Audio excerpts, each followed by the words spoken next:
Good morning, mga kasama. Good morning, mga kababayan. So, habang hinihintay ko yung aming isang senior, okay? Kasi katatapos lang po ng aming worship service, ihatid ko siya malayo kasi yung kanilang lugar. Mag-usap tayo sandali ng tingin ko ay meron tayong mapupulot na gininto ang aral sa buhay. So, mapapansin niyo po naka long sleeve ako. Ayan, oh. Okay, naka long sleeve ako.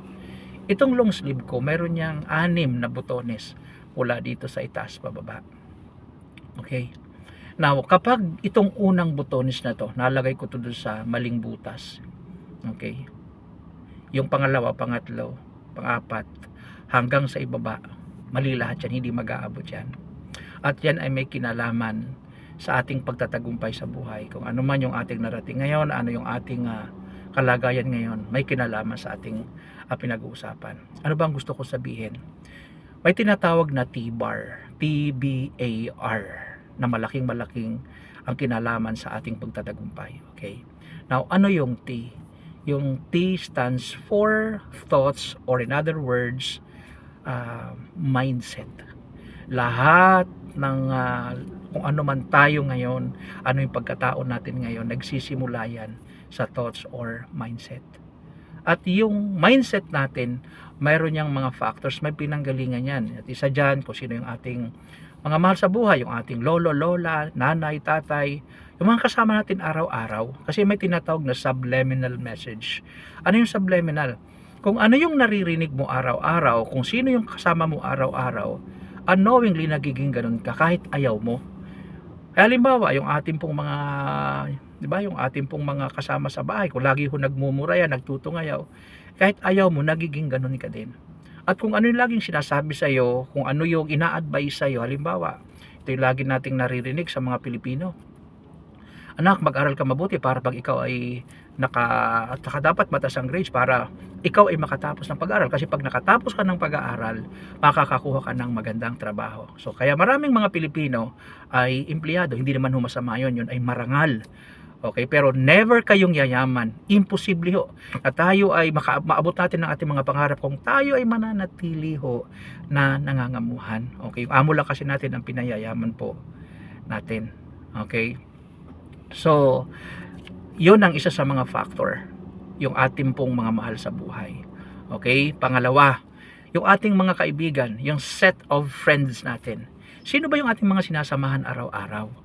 Kasi kung ang sinasamahan natin, yung mga kaibigan natin ay mga taong mayroong gustong marating sa buhay, negosyante ang kanilang pag-iisip, abutin ang kanilang mga pangarap, alam nyo, nagiging ganun ka din. Kaya totoo yung kasabihan na tell me who your friends are and I will tell you who you are. Totoo yan. Isa yun sa pinakamalaking factor ng ating pong pagkatao. No? May kasabihan din, di ba, yung birds of the same feather flock together. Totoo yan. Kaya mahalaga kung sino ang ating mga friends, kung sino yung ating sinasamahan. Kaya po, alam nyo, dapat piliin talaga natin ang mga taong sinasamahan natin, yung nakapalibot sa atin. Okay? Kasi kung yan po ay gumagawa ng hindi maganda at kasama mo sila, ay malamang maging ganun ka din. Ano pa? Yung pong mga binabasa natin, ano bang binabasa natin? Yung mga tabloids o yung mga maaayos na mga babasahin? Napakahalaga ho niyan. Okay, at alam niyo po, ang recommended ko, number 1 na napakagandang basahin na may kinalaman sa lahat ng aspeto ng buhay natin ay ang Golden Book, ang banal na kasulatan. Kasi it concerns sa lahat ng aspeto ng ating buhay, kompleto ho yun. Yan ang pinakamaganda. At syempre yung magagandang mga books, mga motivational books, dapat yun ang binabasa ho natin. Hindi ho yung mga kung ano-anong malalaswang mga babasahin. Okay? Ano pa yung mga pinapanood natin, mga telenovela. Nako, mga Pilipino, ang hilig pa naman, di ba? Pagdating ho ng bandang hapon hanggang gabi na ho, yung mga telenovela, series ho yan eh.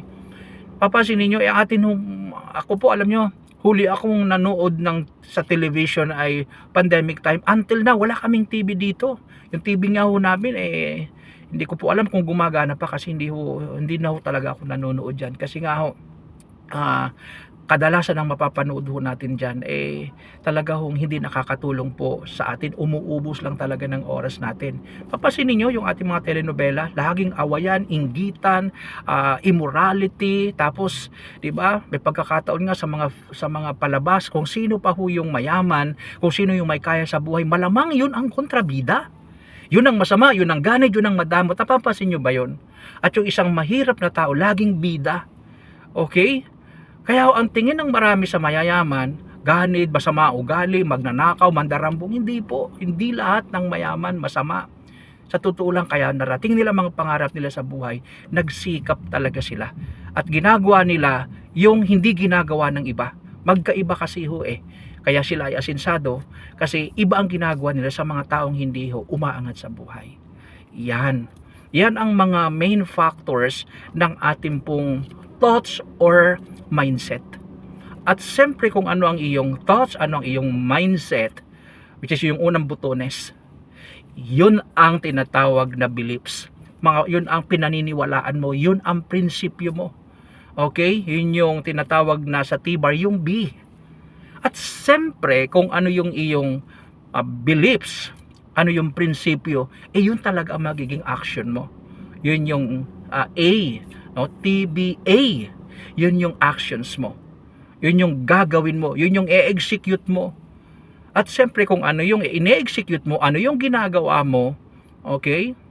Ano yung effort mo, araw-araw, natural yun ang S. Yun ang result.